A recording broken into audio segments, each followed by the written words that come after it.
అందరికీ నమస్కారం. పవన్ కళ్యాణ్ గారు డైవర్షన్ పాలిటిక్స్ చేయడానికి పర్యటిస్తున్నారు, లేదా ఉదయం పూట ఏమో మంగళగిరిలో టిఫిన్ చేస్తున్నారు, మధ్యాహ్నం తిరుపతిలో లంచ్ చేస్తున్నారు, హైదరాబాద్లో డిన్నర్ చేస్తున్నారని చాలామంది వైసీపీ నాయకులు మాట్లాడుతున్నారండి. వాళ్ళందరికీ ఇదేనా సమాధానం? పవన్ కళ్యాణ్ గారు ఏదైతే చిత్తూరు పర్యటన చేస్తున్నారో ఎర్రచందనం స్మగ్లింగ్ జరుగుతుంది. ఆ ఎర్రచందనం స్మగ్లింగ్ని అరికట్టడానికి పవన్ కళ్యాణ్ గారు వాళ్ళకి సీరియస్ వార్నింగ్ ఇవ్వడానికి అక్కడికి వెళ్ళడం జరిగిందండి. అలాగే మంగళంపేట అటవీ భూభాగం ఏదైతే ఉందో ఆ భూభాగంలో 73 ఎకరాలు కానీ 32 ఎకరాలు వైసీపీ నాయకులు కబ్జా చేశారు. మిథున్ రెడ్డి, రామచంద్రారెడ్డి వాళ్ళ అనుచరులు కబ్జా చేస్తే ఆ కబ్జాకి గురైన ల్యాండ్ని ప్రభుత్వాన్ని తిరిగి అప్పచెప్పాలని వారి మీద కేసు పెట్టి ఆ ల్యాండ్ని తిరిగి ప్రభుత్వానికి అప్పచెప్పడం జరిగింది.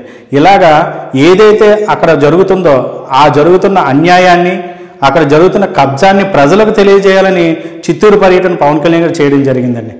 ఇలాంటి పర్యటన పవన్ కళ్యాణ్ గారు చేసినందుకు మనందరం అభినందించాలి.